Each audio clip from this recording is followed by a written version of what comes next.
So guys, I'm back with another video, something different that I decided to do. This is going to be a breakdown of my challenge that I came up with over a week ago, a couple weeks ago, per the no shrines challenge.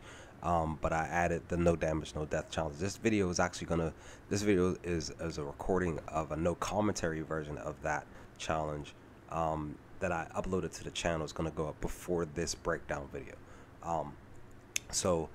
Here in this video, I'm going to do my best to just break down each section that I hit.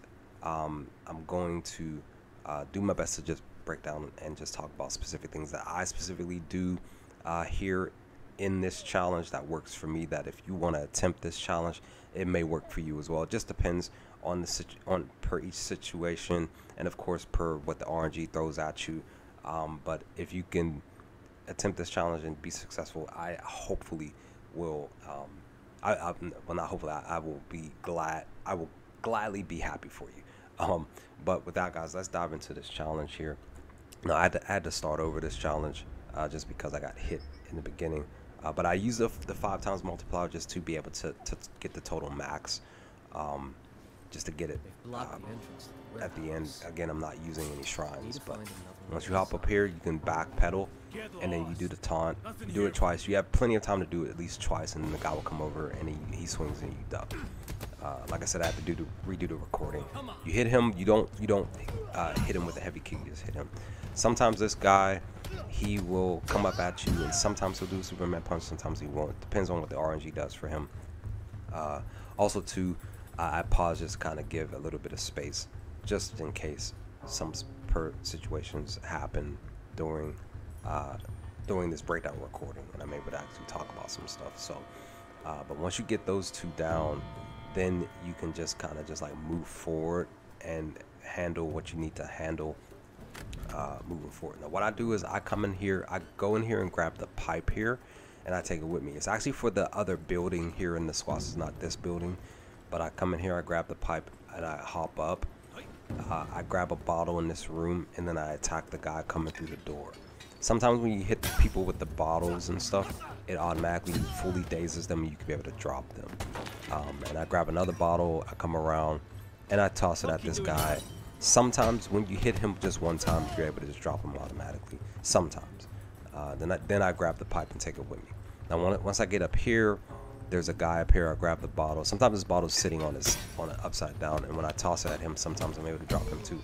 Other times I have to actually hit him with the bottle and then fully break him down before actually getting the notifying thing. I leave the pipe down there. I grab this bottle. Now sometimes when I toss the bottle, I'm trying to hit the other guy sitting down just to daze him, just because it works better that way. Because if how it happened here when I threw the bottle at that guy, when I hit the first guy with the bottle, the other guy can sometimes come up to you and attack you. So that's why I throw the bottle at him instead, at least attempt to. But again, like I said, sometimes the bottle goes at the first guy when you hit the corner. And once I vault over here, there's the reason why I bring the pipe with me. I try to throw it at the guy in front of me, but that didn't happen here. I toss it at the girl. Because the reason why I'm doing that is so that because the bottle that he's holding in his hand, I'm tossing it at him. I'm tossing it at the girl, and then working at him. And then that bottle that I actually threw at her, I was going to use on this guy, but instead I was able to actually get out of the situation and actually use the pipe. I was actually trying to throw the pipe in his direction, but that didn't happen, and I was actually able to. And that's the other reason too. What I don't want to do is have him get a chance to throw the bottle in my direction. As you saw there back there, he threw it, and I was actually able to block it. Usually I try to duck and dodge it, but that didn't happen. Per the hallway, it will flow whichever way that it's gonna flow. But this bottle here, I try to throw it at the girl here, but for some reason, sometimes it goes over her head. Sometimes it hits the guy. But I'm actually trying to hit her because it stuns her, because she usually grabs the pipe, and it can be a nuisance. We know that the hallway is a nuisance in itself because the RNG flows in a specific way. Sometimes too much happens, but you're kind of just wanting to flow with the hallway, whatever it gives you. And if you can hit, like I'm hitting some people randomly because sometimes the game does that. You'll be in the middle of, it's weird, sometimes when you're attacking somebody and there's somebody next to you, like you're targeting one enemy and then another enemy is next to you, it's weird, it'll switch, like it's like it has an auto aim, it'll switch, and it's weird, but whatever happens. But as you saw here, I didn't use a weapon. I actually tried my best not to use a weapon in this room. Also note, because those two pipes are in there, you can actually take them both with you per the next section, and it works out. But I take this pipe here, I bring it up to the hall, I try my best to bypass both doors, I drop it here, and then I come into this room and work on these two guys. So what I do is I drop him, I pan the camera over just to be able to see where he's at. Sometimes this dude here, he grabs one of the bottles, because there's like 3 bottles in this room here. He grabs one of the bottles to try to attack you, but you know, as long as you're quick enough, you're good. This dude here, he's a berserker. If you can grab a bottle and bring it in here, sometimes the bottle does not hit him. It's just weird. I feel like because there's a patch that went through like almost 2 weeks ago.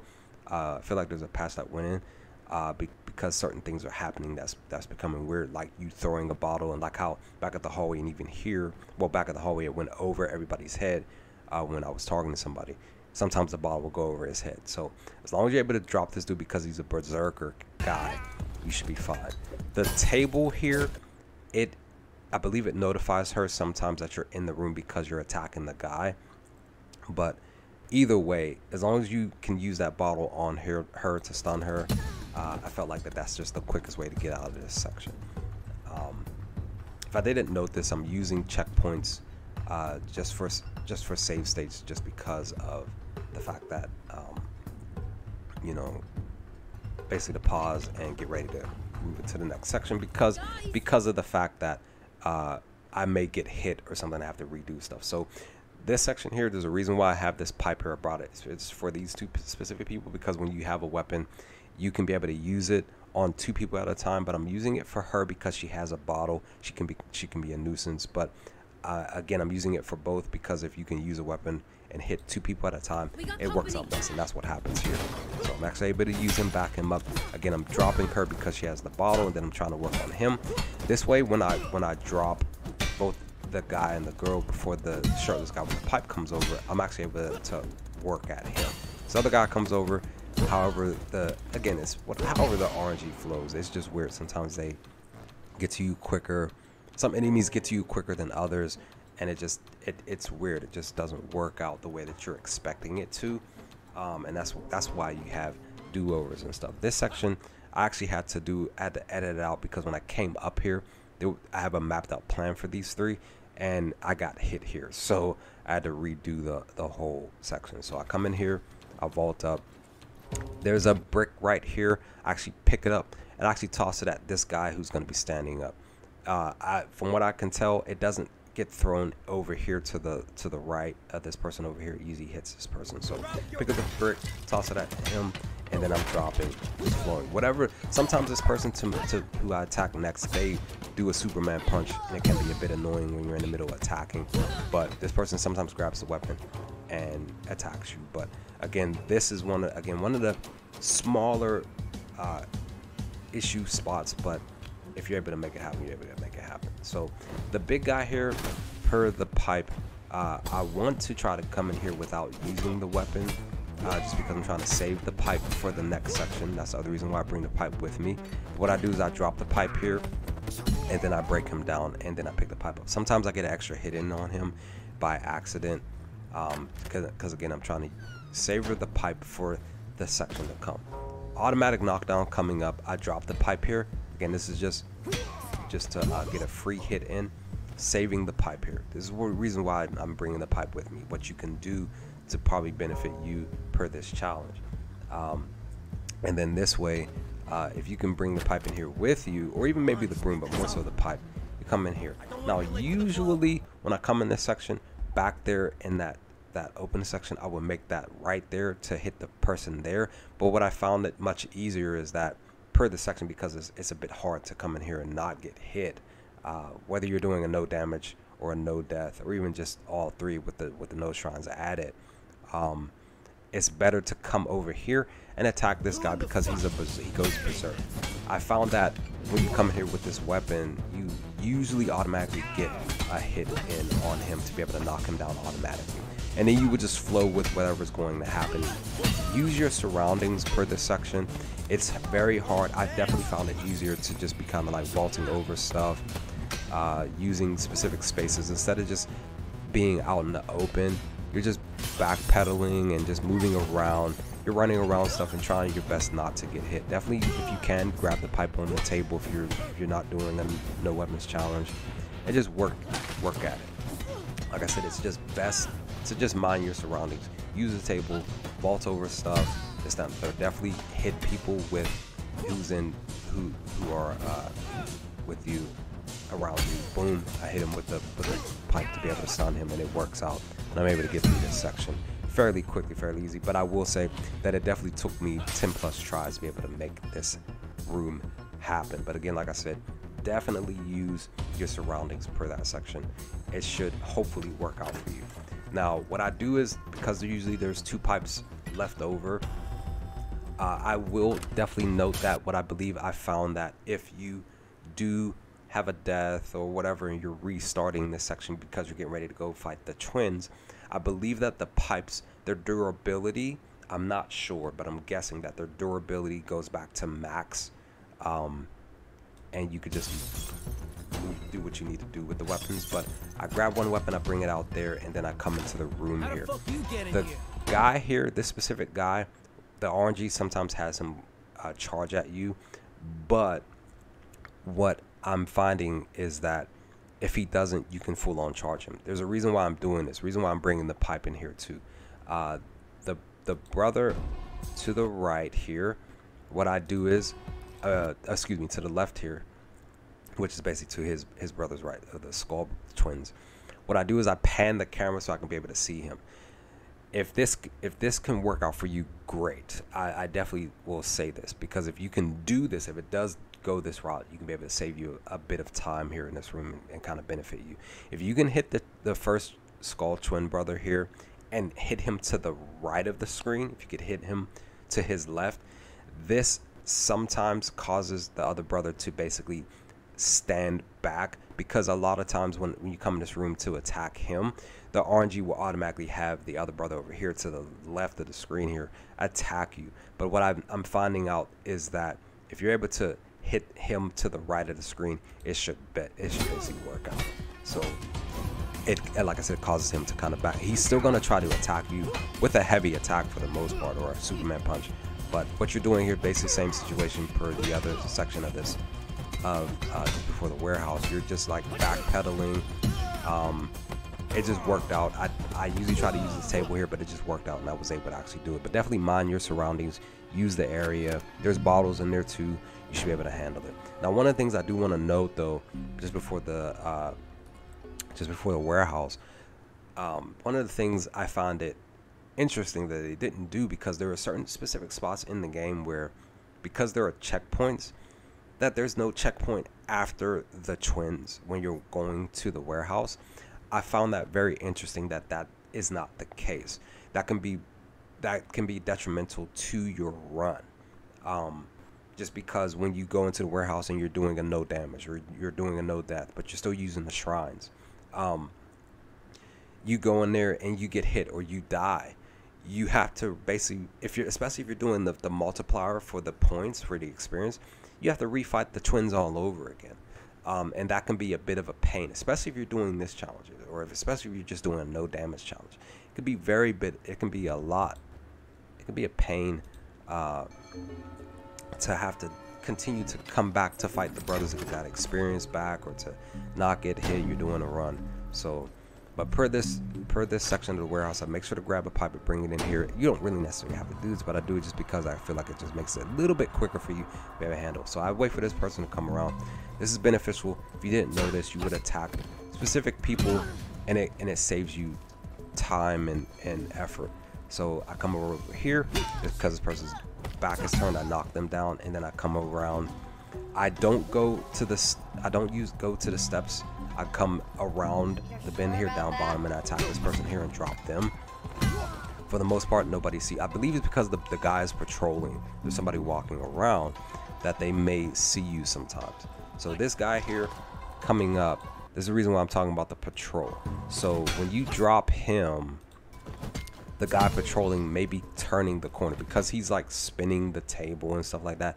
He may actually come around and see you attacking that guy back there, and that's what may cause the alert to go up and them coming up the stairs. So what I do is once I drop the guy there, I grab this bamboo stick and I come around. Now again, if the alert doesn't go off, you automatically attack this person here. He's an automatic knockdown. What is that? That's what, 4 or 5 people that you just knocked down. So then now you only have to deal with what, 5 people instead of 6 or 7. So per this section, you're what you can do is just like hit and backpedal, hit and backpedal. What I found the easiest. Also too, you definitely want to watch out for that person because they have a bottle. It sucks. People with bottles, especially in the club, it can be a nuisance. So yeah, if you can hit and just backpedal, you should be okay. It worked out here specifically per this section of recording. It's really worked out for me, and I was able to actually handle this situation and make it happen. As always, just mind your surroundings. You should be good to go. It's going to be interesting once I decide to do a no weapons challenge, especially for the warehouse and other sections where there's a lot of people, because I use weapons specifically for specific enemies that are not like bosses and stuff like that. I just do that. Now this section I actually had to edit out just because I got hit here. So I believe this is knowledgeable per all Sifu players, that once you come in here, you automatically get the free hit on the big guy. I believe whether you're using a heavy attack or not. I'm not sure as far as barehanded. I want to say definitely barehanded, but I haven't tested it out yet. But you just come in here, you hit him, automatically drop him. I always end up attacking the dude behind me, and then you just kind of just work with whatever the other person's doing. If you try to attack you, this section shouldn't be too much. You should be able to get through this section without getting hit. But again, like I said, I did get hit just that one time. It was just some ball humbug stuff, and then you can move forward. I usually grab a bamboo stick and I move forward. Now Fajar, the boss here, I was able to actually record me using the bamboo stick. I feel it's much better to not use the bamboo stick because you can, when you're using heavy attacks on him with the bamboo stick in the first phase, it can be a bit slow for you because you're trying to do a lot of stuff at a specific pace just to try to beat him. But definitely this took roughly 40 plus minutes, almost an hour, to be able to actually do this, get this recorded, at least for the second stage. The first stage I was actually able to do this in a few takes. But you can always dodge that attack just by ducking, holding the block button and then just like ducking, and as long as you stay up on him, you don't give him any space, he will not do that jumping kick that he does at the beginning of the fight. The RNG, it just depends. Sometimes he'll start with the heavy mid kick. Sometimes he may throw a low sweep on you, and then other times he's just doing that kick there where it's supposed to be like this kick here. He's just doing just a heavy roundhouse kick on you. But like I said, I was able to actually get this part of the first phase recorded fairly quickly. It was the second phase that took me, I want to say, over an hour just to do, because it just wasn't working out for me. What I find in the second phase is that using the bamboo stick is much more beneficial. Because I want to do a no weapons challenge on him, I have to try to figure out if I can master dodging his machete attacks. That's not the case so far, but using the bamboo stick, you automatically, when he jumps out, you duck automatically as long as you're quick enough to grab the bamboo stick and you just work at it.